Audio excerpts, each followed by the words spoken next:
Assalamualaikum warahmatullahi wabarakatuh. Jumpa lagi di channel Husna Rizkia.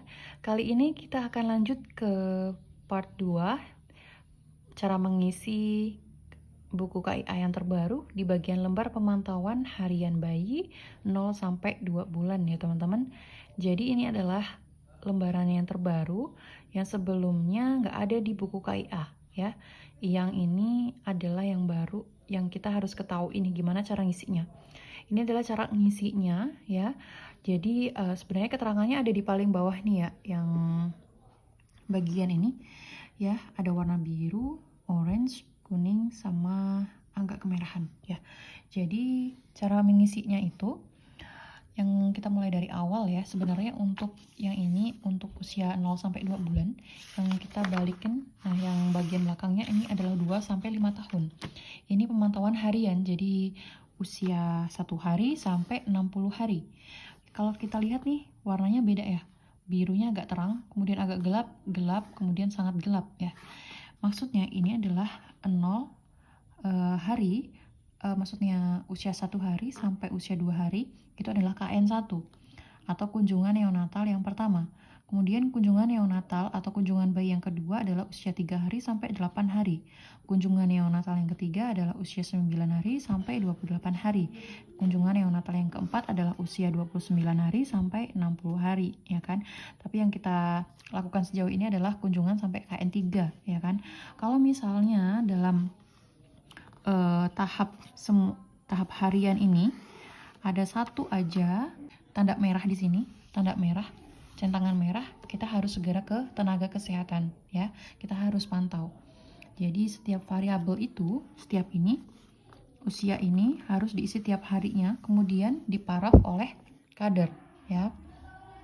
Dan setiap kali warna berbeda kita harus kunjungan minimal 1 kali. Misalnya nih, usia 1 sampai 2 hari kita harus kunjungan 1 kali. 3 sampai 8 kali ini kita harus kunjungan ke tenaga kesehatan ibunya ya. Kalau ibunya misalnya tempatnya jauh, ya terpaksa kita tenaga kesehatan yang ngalah, kita harus ke rumahnya gitu ya. Oke, kita langsung bahas aja. Di sini ada apa aja sih ya? Kalau misalnya hijau ini aman ya, tidak menjadi kritikal, tapi kalau yang merah ini yang kritikal ya. Jadi misalnya nih, ini kan tidak sesak ya, tidak sesak, centang. Kalau misalnya sesak nih, centang yang merah ya kan. Kemudian aktivitasnya bergerak aktif, menangis kuat, kalau iya centang. Kemudian kalau tampak lemah atau tidak bergerak atau menangis merintih ya centang gitu ya. Kalau misalnya dia gerak aktif ya centang yang hijau. Kemudian kita lihat warna kulitnya dia tidak ada biru kah, tidak ada pucat kah, atau kuning kah ya. Kalau misalnya dia kuning aja, centang yang warna merah ini di sini, karena dia merah warnanya tidak ada di antara sini, berarti centang yang sini ya. Kemudian hisapan bayinya gimana, bergerak aktif nggak, menangis kuat nggak, bayinya menghisap ASI dengan kuat, kemudian kencingnya 6-8 kali sehari nggak, terus warna kencingnya kuning jernih nggak gitu. Kalau ini ada semua centang. Kalau misalnya ada tanda-tanda satu aja di sini yang warna merah, ada muntah kah, kurang dari 6 kali dalam sehari kencingnya, kita harus centang nih di sini ya, biar jadi evaluasi nih, ada apa nih kok kencingnya kurang dari 6 kali dalam sehari gitu ya.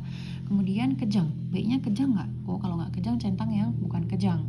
Kalau misalnya nih matanya mendeli, kemudian menari, mulut mencucu, menangis, melengking, nah kita harus centang yang di sini. Kita harus langsung ke tenaga kesehatan ya. Kemudian suhunya seperti dingin nih atau terlalu panas nih ya. Nah, kita centang yang di sini.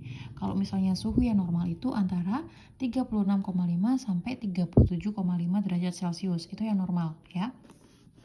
Kemudian buang air besar atau BAB dalam sehari. Dia udah BAB dalam 48 jam atau 2 hari setelah lahir nggak? Kemudian dia lembek nggak seperti biasa apa enggak gitu ya.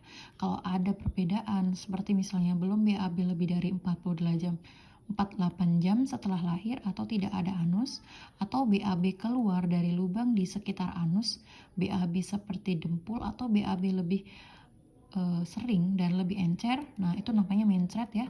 Kita centang di sini, kita harus langsung ke tenaga kesehatan. Kemudian jumlah dan warna air kencing. Jumlah seperti biasa kah? Warna jernih atau kuning muda kah? Kayak gitu. Berarti itu normal. Kalau misalnya jumlah sedikit atau tidak kencing selama 6 jam, warna kuning pekat, kecoklatan atau warna lainnya, nah itu harus ke tenaga kesehatan lagi. Tidak normal berarti ya. Nah, untuk tali pusatnya nih, tali pusatnya bersih, kering, dan tidak merah ya. Kalau tidak merah berarti warnanya agak kepucat gitu ya, bersih, kering pokoknya. Tapi kalau misalnya nih di sekitar tali pusat ada kemerahan, kemudian ada nanah, ada bau, nah itu centang di sini, kita langsung ke tenaga kesehatan. Kemudian untuk mata, matanya jernih nggak? Atau matanya kuning? Kalau mata jernih centang sini, kalau kotor atau benanah atau kuning atau merah centang di sini ya. Kemudian kulitnya bersih apa enggak nih? Ada bintil nggak? Kemudian misalnya kalau nggak ada bintil, centang di hijau. Kalau misalnya ada bintil, ada air, ada nanah, centang yang warna merah ya. Kemudian imunisasi, udah di hepatitis B. Kalau udah, berarti dicentang. Kalau belum, ya centang yang belum. Sepertinya kalau yang hepatitis B ini cukup 1 kali aja ya, di kapan dia hepatitis B. Kalau misalnya belum, ya tinggal centang aja yang belum. Kalau misalnya dalam 1 hari ini udah diparah kayaknya. Kalau di rumah sakit itu kan hepatitis sama BCG-nya itu sebelum pulang dari rumah sakit ya. Tapi kalau di puskesmas tuh BCG-nya tunggu pas di posyandu ya. Mungkin ini pas posyandu BCG, kalau yang ini hepatitisnya kali ya. Ini salah centang kayaknya. Nah, kemudian kalau udah tiap harinya itu harus ditandatangani kader. Kalau misalnya kadernya nggak bisa tiap hari ya 2 hari sekali nggak apa-apa ya. Intinya harus ditandatangani kader. Karena biar kadernya juga paham nih cara mengidentifikasinya gitu. Jadi intinya teman-teman, kalau lembaran ini sebenarnya untuk pemantauan supaya mencegah secara dini, deteksi tidak terjadi komplikasi atau telat penanganan. Jadi ketika muncul satu tanda di antara ini, kita harus langsung ke tenaga kesehatan. Misalnya di sini nih, dia tiba-tiba suhunya dingin atau suhunya terlalu panas nih, di atas 38,5 derajat Celcius. Nah, ini dia harus ke tenaga kesehatan, seperti itu ya. Kalau misalnya yang di sini nih, ini di centang merah juga, ini kencingnya kayaknya jumlahnya dikit gitu, kemudian dia panas. Nah, ini ada apa nih gitu, apakah dia dehidrasi, seperti itu. Jadi kita harus pantau ke tenaga kesehatan, dan tenaga kesehatan harus bisa paham nih ciri-ciri seperti ini tuh mengarahnya kemana kayak gitu. Nah, ini ada buku rujukan juga, kartu rujukan. Jadi kalau misalnya kita ada rujukan ke puskesmas atau ke rumah sakit, ini diisi ya teman-teman.